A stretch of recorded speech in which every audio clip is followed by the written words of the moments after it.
welcome here to a kerfuffle panel show. And I am surrounded, I don't know how I'm looking on your screen, but I am at the epicenter of Land and New Homes excellence here.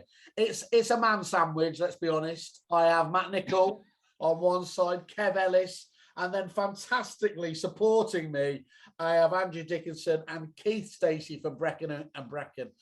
How are you all, gents? You're looking lovely, just genuinely lovely on a day like this. Thank you. Very kind. Thank you. I'm good. Good. Okay, right. Well, we'll kick straight off because we've got a lot to talk about how Land and New Homes can support, transform your agency depending on how you're doing it. Kev doesn't want this to be a hard sell, so he's not going to do it, but I'm definitely going to ram it down your throats. As long as I believe what they're saying is true and can be supported, which I think we're going to see that. So the title of today's panel show, guys, as we were talking about, is what impact does a Land and New Homes department really make to your agency? So it would be really interesting, just as you kick off the answer to this question, would you mind, I know I've just introduced you there, but just give a bit of context about your agency, where you are, size of agency, and then just give a bit of background about how you first got involved with Kev Ellis and the Land and New Homes network. And he used to be a groupie because he was on the show every week, but he's derbed me a little bit recently. So I'm going to whorishly go to Matt Nicol now to try and win him back. Matt, well, thank you. I never thought I was going to get another invite. I thought Mincy got in the way of things, but yeah, he's a big fella. Well, I'm Matt Nicol. Company's Nicol & Co. We are based in Worcestershire. We're kind of just in the Midlands, West Midlands specifically. Got offices in Droitwich, Worcester, and Malvern. I got a very nice card from Kevin back in 2017, I think it was, after we'd won an award. I'm not sure what it was. It was an EA Masters type award, but it piqued my interest. And as a business, I was kind of running the show as a director, being pulled back into a lot of meetings as opposed to what I was doing before, which was, the opportunity to sell, win business, and do some negotiation. And actually, it was that challenge really that I thought, as a business, we had a good stranglehold of the market. We had good market share in the patches that we were in, which was Droitwich and Worcester at the time.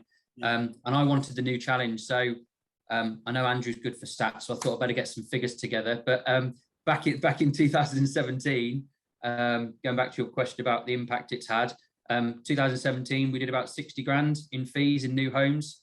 In 2019 we did 470 grand in fees in Land and New Homes, and 2020 obviously was a different year, 295. 2021 so far 201. We've done over 1.2 million in Land and New Homes fees to ourselves as a business since we did it in 2017. So it's been obviously financially it's been superb for us.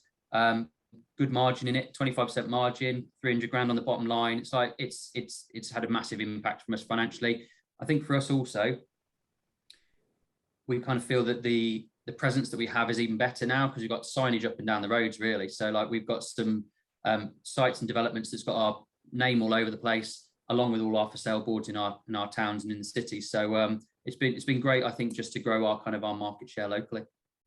Thanks for that. That's a really detailed, and Andrew's got to live up to his stats now as you've set the stall there. Could I just ask though as well, just following on from that, had you always envisaged Land and New Homes being part of the business, and it was just a case of getting round to it, or was it really Kev that opened your eyes to the full opportunity that was available there? How did that kind of develop in terms of the business? Yeah, I think the opportunities that we were getting were kind of organic opportunities, but when we were given the data to actually see what was there and going on around us, it gave us the opportunity to kind of really focus on, right, so if that's happening, who's going to go and actually have a word with them? Who's going to push? What we're going to be able to offer them? What can we do that's different to most estate agents? And for us, actually, we set up a Land and New Homes department straight away. It was kind of headed up by me. We employed 2 straight away, but we went and we had the resi sales team and lettings team doing a fantastic job. It meant I could just take this and run with it. And with the opportunities that are out there, and you wouldn't believe there's so many, but with the opportunities that are out there, it wasn't a hard job to get some sites underway and to get the ball rolling. The team loved it because obviously for us as a business, we were taking a bit of a a jump into a new territory where no other agent was really doing that well. So it just added to the value that we were able to offer. So yeah, I mean, back on that day when kind of I met with Kevin Ian for the first time, it was really looking at our patch so they knew where we were, and then us actually just having a real look at, right, so these are the applications that are going on at the moment, that's already under construction. Who are they working with? If they're not, we're dealing with an agent at the moment, you know, why don't you go and be the agent for them? And yeah, it's fantastic. Worked really well. So you've got a combination of things going on there by the sounds of it. If we're looking for the breadcrumbs of success of all this, it's like, first of all, you've got the experience of what, you know, Kev's obviously been doing this for years, the contacts, but it sounds like the data is the secret sauce that brings to light all those opportunities as well, which obviously these guys procure, develop, and deliver back to you as actionable opportunities. We wouldn't have known where to begin looking. I mean, we can all do a Rightmove search and see what's on the market at the moment with either your competitors or on with the developer themselves. But you really wanted to get into those people before that stage. So yeah, that's something that, secret sauce you could call it, but that's something that we get on a regular basis from the network. And it gives us a real focus on who we need to be chasing and who we need to be speaking to. Excellent, thank you. I'm going to go to Keith now because he's looking intensely at me. So Keith. And an array of certificates behind him. Well, no, look at that, shameless. He knows I'm on a warthog, so that's. I'm going to come straight back to it. So, Keith, what was your journey like? Did it mimic what Matt's was, or was yours a very different, kind of evolution? So I'm Keith Stacey. I'm MD of Brecon and Brecon. We're a 7-office network in Oxfordshire, quite an established firm. We've been around for about 75 years. New homes was an element of the business that we had just never done. We're a traditional resale and lettings business. We've got an asset management part to the company as well. And it was about 6 years ago. You know, we're looking at the market, looking at what other agents were doing, and we thought it was fairly dull, fairly lacking in any imagination. And that's when we started our sort of new homes journey. So that's about 6 years ago, and I've been, I think, Kevin, about 4 years with you guys, maybe 3 or 4 years. Yep. So I'll be honest, we struggled a little bit at the start, and then obviously once we've engaged with Kevin, you know, we had the opportunity to actually sort of widen the net. For us, it's an absolute no-brainer.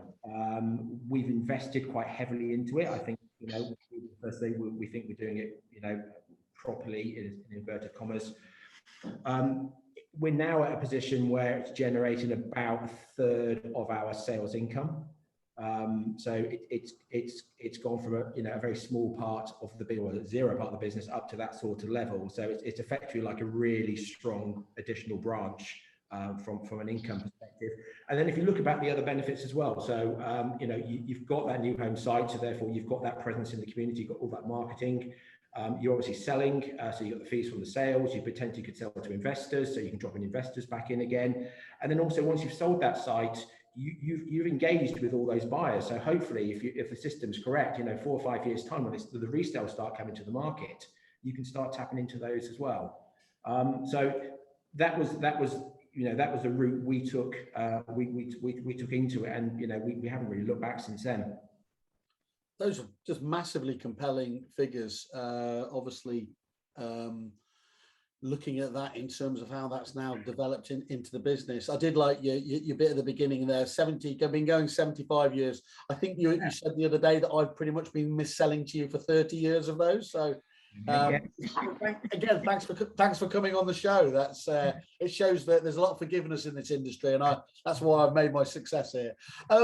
What I like about that, your honesty there, that it might not have hit the floor running in quite the way that the Matt's experience was. So, and I'm guessing, and this is to you as much, Kev, that will be a more common scenario, will it, where it takes a little bit of effort to get the ball rolling, as it were?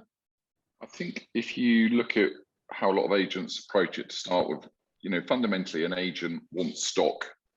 So the temptation is you go knocking on a house builder's door and it's all about what you want, and you know, not always about what the developer wants. And we have to be realistic here that to really have true currency with a house builder, we have to be offering different types of services. So land, from Matt's point of view, Matt really embraced land. It was the beginning part, wasn't it, Matt? So Yeah, in their definitely. part of the journey, they started with land, probably from Keith's point of view. Keith, correct me if I'm wrong here, but what I think Keith did, he offered house builders a very, very compelling marketing solution that was way, way, way out there in terms of any local competition. And as a result, that attracted attraction, probably actually resulted in his competitors raising their game. You know what it's like, it sort of keeps getting higher and harder and harder. But it then does come back to land. And I think most people, where it does go wrong is they don't put enough emphasis or focus on just even land activity, even making an effort to understand the developer's land requirements, starting to source sites, starting to engage with the planning data, because frankly, the planning data, which in some instances could be 3, 4, 5 years old, until an agent gets a grip of whether those sites are built, they're under construction, they're sitting there, or whatever, you're just clueless, so they almost think, and it's sort of like this lucky, the agents in the lucky chair when their board goes up on a site that they didn't know anything about. Well, it's been in the planning system for a good period of time. So it's not, and that's in the public domain. So it's how you sort of go, I use the expression before we come along, and it's the truffle hunting stuff and knowing what you're looking for. And that again is one of the key aspects. I said it's not just about the data, because actually the raw data is out there, but making sense of that data, turning it into actionable information. And you do have your little army of people out there, don't you, validating land sites and everything else. That's one of the big benefits, isn't it, from your proposition back to your agents? I think the land bit is something that, and I get this really, Matt is a model agent in the sense of how he approached it from sort of a nothing to start with. So that's not to undermine what anyone else has done, but Matt took the view, because we were able to go in sort of a nice stage approach, that it wasn't that they already had a number of sites on the market or whatever. So organically it started. If you were starting a business today, where would you start?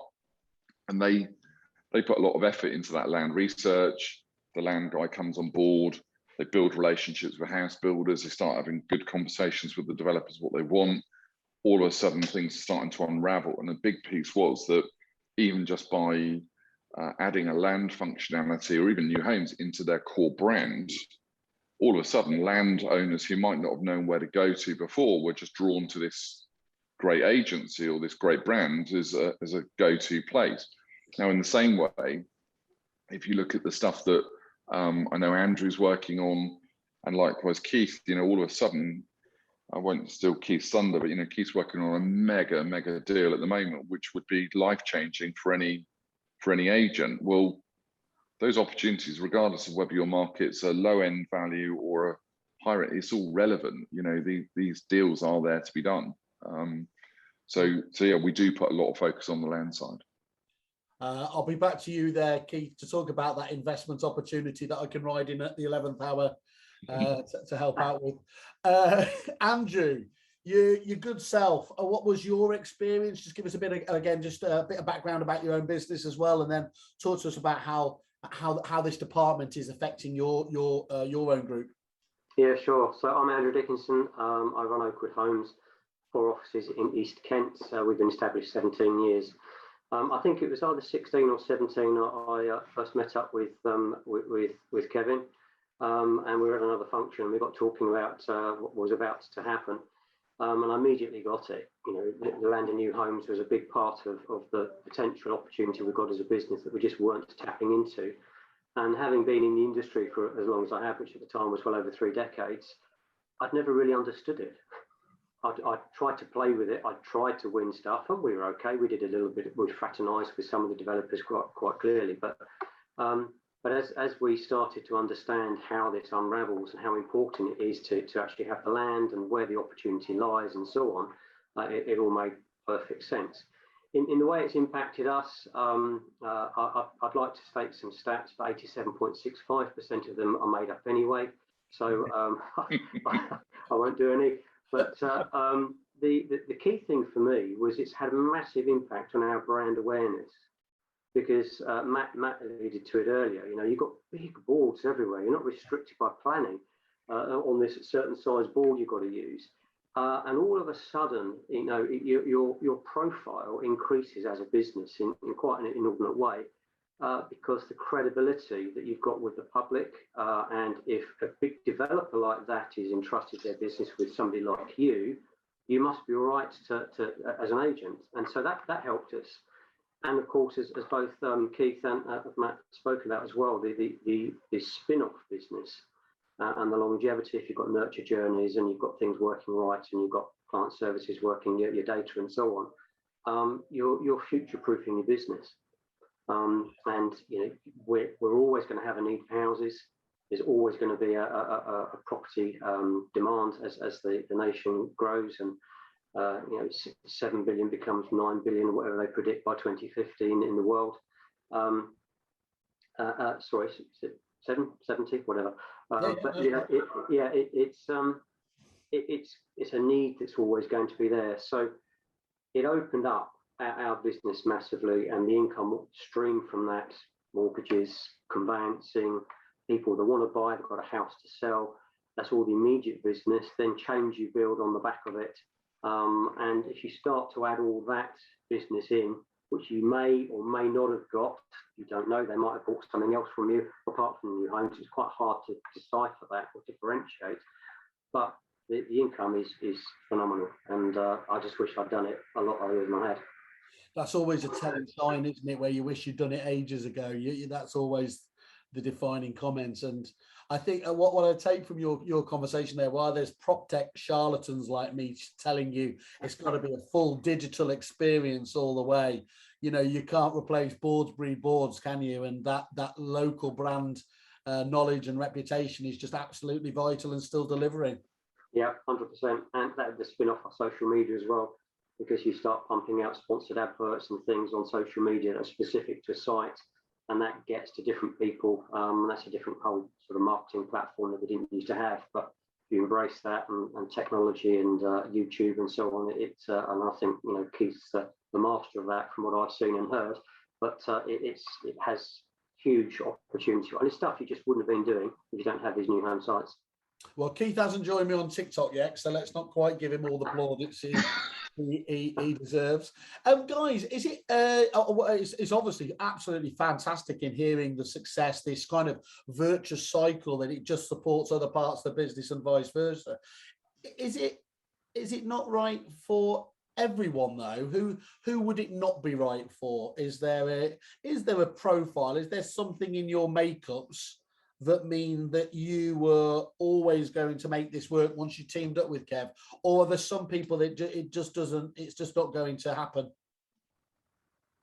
No, I guess I wouldn't want to talk wrong about my competition, but Go on. Some don't get it. No, some just don't get it. And if they've been fortunate enough to win a site for whatever reason, they've just done nothing with it. They've really kind of squandered the opportunity. So yeah, I guess coming in second on a site where things have started to go towards stock plots, which is where the developers really don't want to be. It's, you know, it's money sat there on the ground. You can really impress them, and then it's almost like without competition on the next site. You go in and pitch, but you're already 90% there. Yeah, I guess a lot of the network members that are in the Land of New Homes network, we probably are all a little bit the same. We're not thinking we know it all. We're willing to kind of take advice. We get, you know, told what we could be doing a bit more on, and we do get that from the network. And Ian and Kevin, they both they do push us as a business owner, and I don't mind that, because otherwise I've got no one else who tells me what to do. So it's other than my missus. So yeah, I think the agents that are being successful in the Land of New Homes kind of arena at the moment are keeping their eyes open to the opportunities, understanding that they always need to be thinking of that next bit of technology. Sometimes that's for kerfuffle to then obviously latch onto, but the next bit of technology that kind of puts your developers ahead of their competition as well, and makes their property appeal to the public. I suppose that's kind of where we bring a bit more to the table.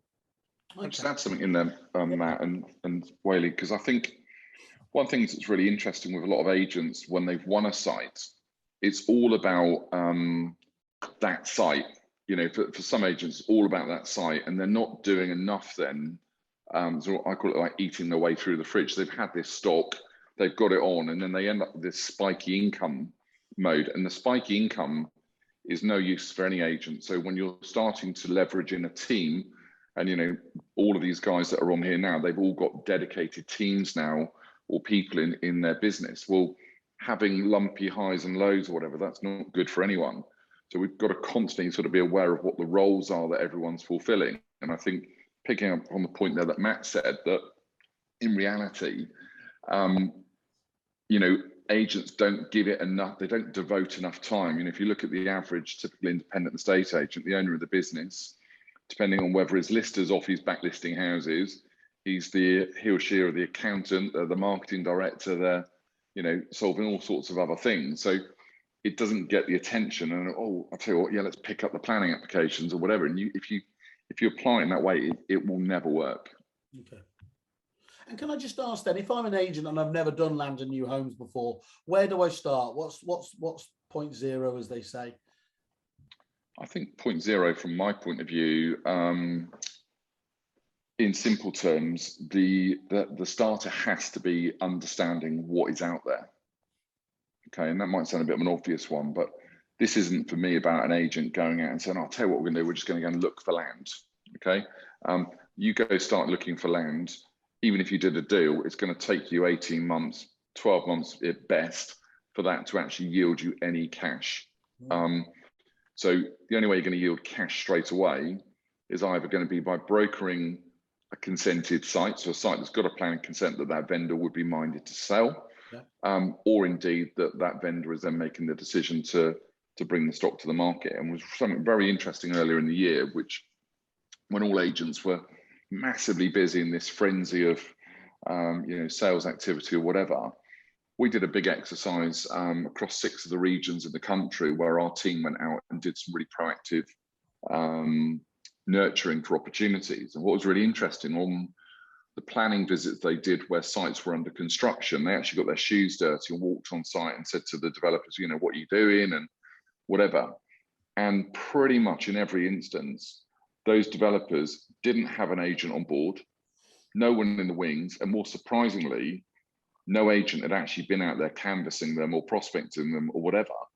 And I think very often, I don't know if the guys would agree, but I think sometimes they might have had it earlier on in their journey, and there's almost this fear factor of, you know, this, do I deserve it, or how do I get it, or I'm going to get found out if I don't know what I'm doing. Actually, it's just by being a bit ballsy and really going with, you know, the aim of what's a win-win. So if the win-win for you is you want to win instruction, the win-win for the developer is he wants to know where his next site's coming from.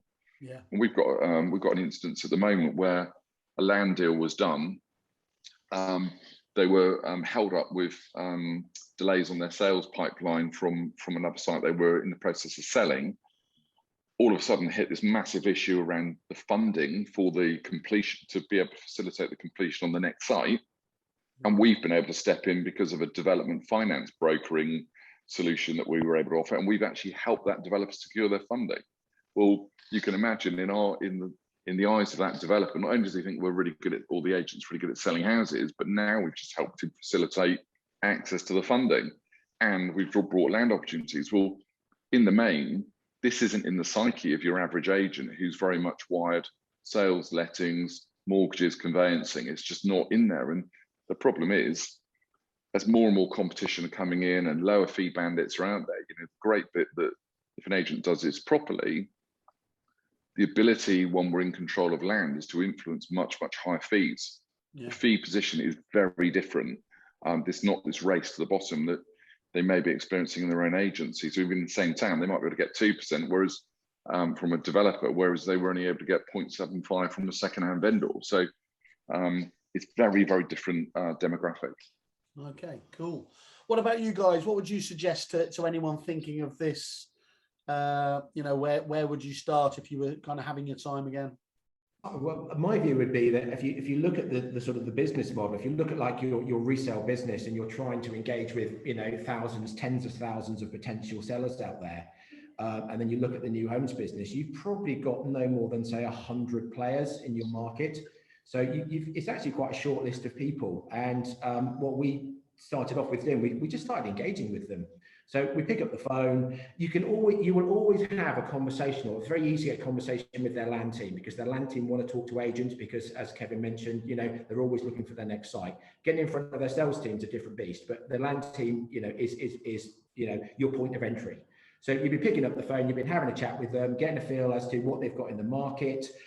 You can offer your valuation services. You can say, look, guys, you're constantly looking at sites, and developers are always looking at sites, and they're always having to go through sort of, back of fag packet type sort of calculations on GDV for the units. If you take what the average agent does and you up your game, you can sort of say, well, look, we'll put a report together. It's really detailed. Here's the comps reviews. And you start building that database going forward. All of a sudden, you become valuable to them. Then you might not get a site straight away, but you can guarantee the next time they've got an agent-free site, you're going to be knocking on their door. So that's something you can do really simply from the start. You can start having that gate. You can start building those connections with developers in your area, and you'll find very quickly that all of a sudden they'll start coming to you. Then they've looked at sites. Can you help me with this site, Keith? Can you, we're looking at this, and what do you think? And those relationships can come forward, really quickly. And as long as you don't mind constantly asking the question about, guys, we do need to be engaged on the sales side as well. It will come through, and you get the first, you get the second. And it's pretty straightforward, really. It's not complicated. It's old school agency. We're in a people business. It's picking up the phone. It's talking to people. It's no more complicated than that. Going forward, I think there will be investments to be done in the business. If you want this to be a decent business and a decent part of your operation, you have to appreciate you can't do this. Your sales manager can't do this on the side. At some point, you're going to have to make that investment in people who can pick it up and run with it. But the start point, I think anyone can do. It's pretty simple. It's pretty straightforward.